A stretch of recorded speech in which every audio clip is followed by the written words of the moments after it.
नमस्कार मैत्रिणींनो, विदर्भाची चव या चॅनलमध्ये आपलं स्वागत आहे। आज आपण बनवणार आहोत बिट्ट्या, विदर्भ स्पेशल बिट्ट्या। बिट्ट्या बनवण्यासाठी आपल्याला लागणार आहे गव्हाचं पीठ, त्यानंतर चवीपुरतं मीठ आणि ओवा। त्याचबरोबर मी टाकणार आहे थोडंसं तेल। तुम्ही बघू शकता मी आता तेल टाकणार आहे। आता हे तेल टाकल्यानंतर जे पिठामध्ये ओवा आणि मीठ टाकलाय ते बरोबर मिक्स करून घेऊया, म्हणजे खाली वरपर्यंत ते लागणार। बघू शकता असं पूर्ण असं मिक्स करून घेऊया, बघा तुम्ही। त्यानंतर आपण घालूया थोडं थोडं पाणी। एकदम पाणी नाही टाकायचं, थोडं थोडं असं पाणी टाकायचं, कारण हे आपल्याला घट्टसर मळायचं आहे। म्हणजे एकदम सैल नाही, एकदम घट्ट नाही, असं मळायचं आहे, मीडियम वाला। कारण पुढे आपण ना पुऱ्या लाटणार आहोत, छोट्या मोठ्या अशा पुऱ्या लाटणार आहोत। कारण जे बिट्ट्या बनवणार आहे त्यासाठी आपल्याला लहान मोठ्या अशा पुऱ्या लाटून घ्यायच्या आहे। बघू शकता हे बघा, थोडं थोडं मिक्स करत आहे मी हे घट्ट आणि थोडं थोडं मिक्स करत आहे यासाठी वारंवार सांगत आहे, कारण आपल्याला ज्या बिट्ट्या बनवायच्या आहे ना त्यासाठी आपल्याला घट्टसरच लागतं, म्हणून आपण घट्टसर मळत आहे। त्यानंतर जर तुम्हाला ही रेसिपी आवडली मैत्रिणींनो, तर माझ्या चॅनलला लाईक आणि सबस्क्राईब जरूर कराल आणि शेअर पण कराल, कारण तुमच्या आवडीनुसार आपण रेसिपी घेऊन येऊ। जर तुम्हाला ही रेसिपी आवडली तर तुम्ही डिस्क्रिप्शन बॉक्समध्ये मला सांगू शकता की नेक्स्ट रेसिपी मी कुठली टाकावी, आणि तुमच्या आवडीनुसार मला रेसिपी सांगत जा, म्हणजे मी तशा बनवण्याचा प्रयत्न करेन आणि तो आणण्याचा प्रयत्न करेन। बघू शकता हे पीठ मळल्यानंतर आहे ना, हे 5 ते 10 मिनिटं रेस्ट करायला ठेवलं होतं मी।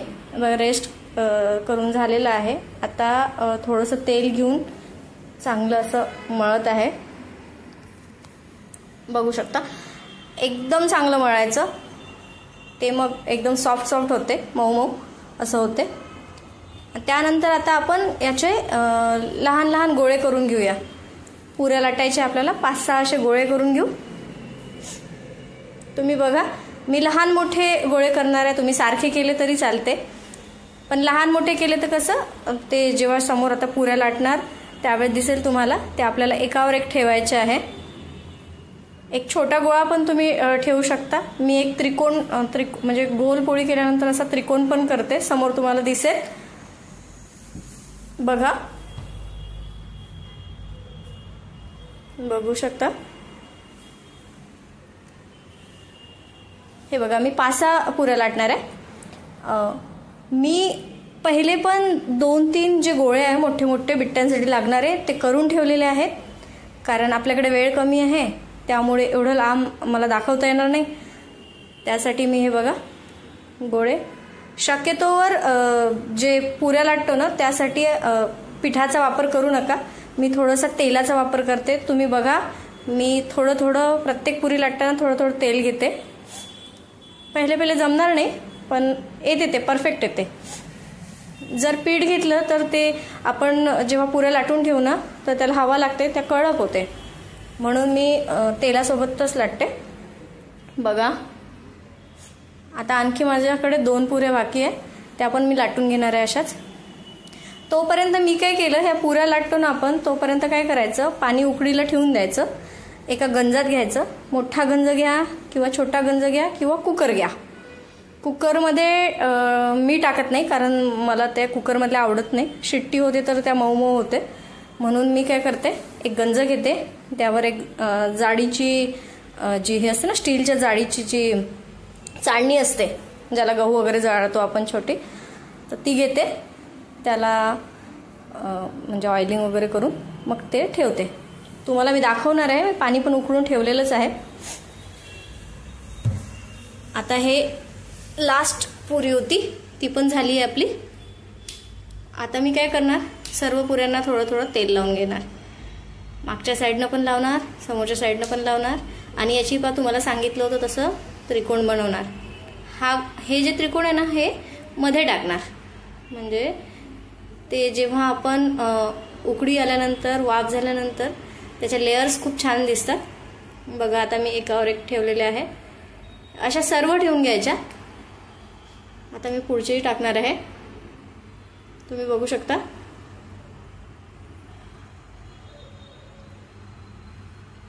हे बघा, हे बघू शकता.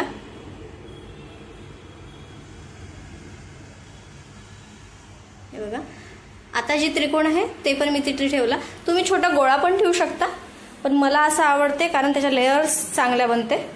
समोर तुम्हाला दिसणार आहे. आता जे हे बनवलेलं आहे याचे जे कॉर्नर आहे एकदम आजूबाजूचं आहे सगळं म्हणजे असं बरोबर दाबून ठेवायचं एकदम.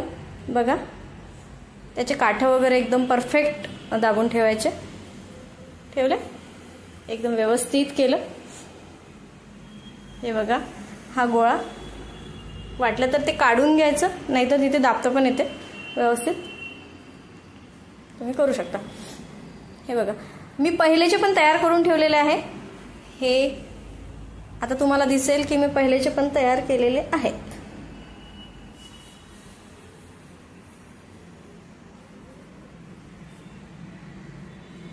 होऊ शकता. हे बघा, माझ्याकडे 3 आहे. आणखी मी 2 पण तयार करणार आहे कारण आमच्याकडे सर्वांना आवडते. माझा मुलगा हा आवडीनं खाते. हे बघा, मी तुम्हाला सांगितलं होतं पाणी मी गरम करून ठेवलेलं आहे. पाणी गरम केल्यानंतर ही चाळणी घेतली होती. ही चाळणी घेतली आहे. त्याला लावलं आहे तेल. थोडंसं तेल यासाठी लावून घ्यायचं कारण पाणी उकळलेलं असते. जसं मोदकला कशी स्टीम देतो आपण, स्टीम मोदक करतो तेव्हा तसंच करायचं आहे. थोडंसं ऑइल लावून घ्यायचं आणि ही चाळणी त्या पातेल्यावर ठेवून द्यायची. आम्ही गंज म्हणतो, तुमच्याकडे पातेलं म्हणते. पातेल्यावर आता हे जसे आहे ना तसेच ठेवून द्यायचे. पानगे आणि रोडगे यासाठी म्हणजे जी रेसिपी करते ती इथपर्यंत सारखीच आहे. नंतर ते गोऱ्यांमध्ये टाकल्या जाते, पण म्हणजे जी आत्तापर्यंतची रेसिपी आहे ती ही एवढीपर्यंत सारखीच आहे. त्याला वाफवले जात नाही, त्याला गोऱ्यामध्ये टाकल्या जाते. गोऱ्यांना पेटवले जाते. हे बघा, मी आता हे झाकून ठेवले 20 ते 25 मिनिट. बरोबर 20 ते 25 मिनिट झाकून ठेवायचं आणि 20-25 मिनिटं माझे झालेले आहे. तुम्ही बघू शकता. तुम्हाला जर मध्ये मध्ये चेक करायचं असेल तर चाकूनी किंवा टूथपिकनी तुम्ही चेक करू शकता शिजला आहे की नाही शिजला आहे म्हणून. माझ्या परफेक्ट 20 मिनिटात अशा शिजून जातात. आता मी बघा, तुम्ही काढणार आहे. मी हे काढून घेतले. आता भन्नाट अशी वाफ आलेली आहे. बघू शकता तुम्ही, अशी मस्त वाफ आलेली आहे. आणि आता जेव्हा चाकूनी कट करणार ना तेव्हा तुम्हाला दिसेल की कशा शिजल्या आहेत. चाकूला जर त्याचं पीठ लागलं तर समजायचं की त्या व्यवस्थित शिजल्या नाही, थोडंसं वाफवायचं आहे. बट आता तुम्ही बघाल की मी जे करून ठेवलेले होते ना आधी 2 आणखी करून ठेवले होते त्यांना पण असं सेम वाफवून घेणार आहे. सेम त्याच्यावर पण झाकण आपण ठेवून देऊ. आता मी काय केलं, पहिलं तेल पण म्हणजे हे करून ठेवलं आहे. मंद आचेवर तेल पण ठेवून दिलं होतं. हे बघा कशा सुरेख अशा बनलेल्या आहे. लेयर्स बघा, ते जे त्रिकोण पाती टाकली आणि 5-6 पात्या टाकून जेव्हा केल्या ना अशा पातळ पात्या केल्या ना, त्यामुळे बघा कशा लेयर्स आलेल्या आहे. मी अशा एका याच्या 4च कट करते. तुम्हाला हवे असेल तर जास्तही करू शकता. बघा मैत्रिणींनो, पुन्हा एकदा सांगते, जर ही रेसिपी आवडली तर लाईक, शेअर आणि सबस्क्राईब जरूर करा. हे बघा, कारण हे व्हिडिओ जे आहे मैत्रिणींनो हे तुमच्यासाठी आम्ही आणणार आहोत. हे बघा, आता मी जे तापवलेलं तेल आहे त्यात या बिट्ट्या एक एक करून टाकते. तुम्ही बघा, तेल तापलेलं आहे.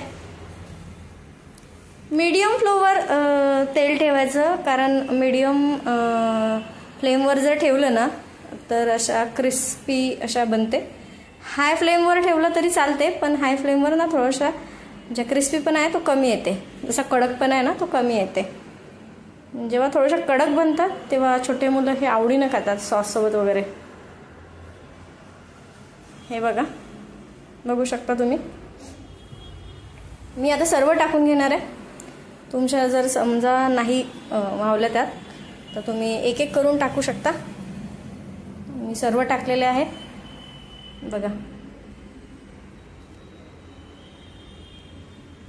या बिट्ट्या ना 7-8 मिनिट चांगल्या होऊ द्यायच्या. हे बघा, मी थोडं थोडं पलटवते आहे, पण याला 7-8 मिनिटं होऊ द्यायच्या. तुम्ही बघा, मी आता याला पलटवून घेतलं. 2-3दा पलटवलं तरी चालते, पण मी असं 3-4 मिनिट पहिले होऊ देते, मग 3-4 मिनिटं आणि आणखी पलटवते, मग एखादा फेर असा पलटवून घेते.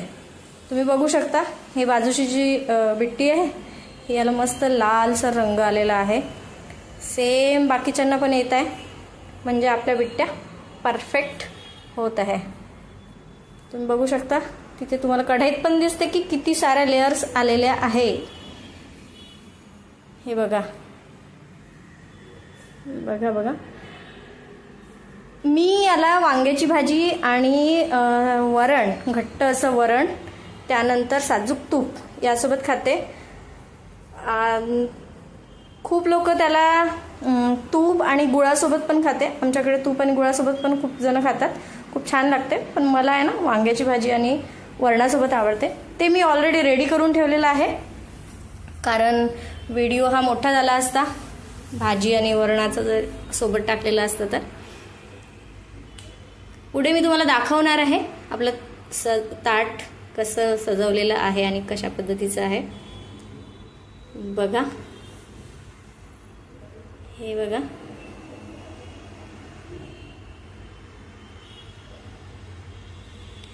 आपलं पूर्ण असे तळून झालेले आहे. आता आपण एका पातेल्यामध्ये याला काढून घेऊया. हे बघू शकता तुम्ही. हे बघा कशा झालेल्या आहेत.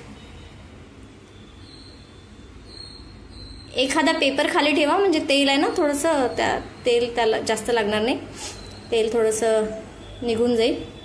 मी न्यूजपेपर घ्या किंवा मग तुमच्याकडे जे असेल टिश्यू पेपर वगैरे असेल तर ते पण तुम्ही घेऊ शकता. हे बघा, सुरेख अशा बिट्ट्या रेडी झालेल्या आहे.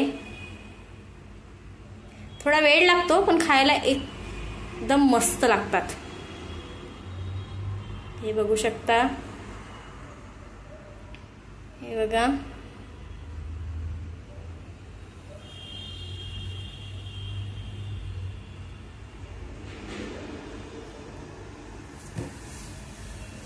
बघा मैत्रिणींनो, तर आपल्या बिट्ट्या रेडी झालेल्या आहे आणि आपलं ताट पण रेडी आहे. तुम्ही बघू शकता, वरण, आलू वांग्याची भाजी आणि बिट्ट्या, सोबतच लोणचं आणि कांदा.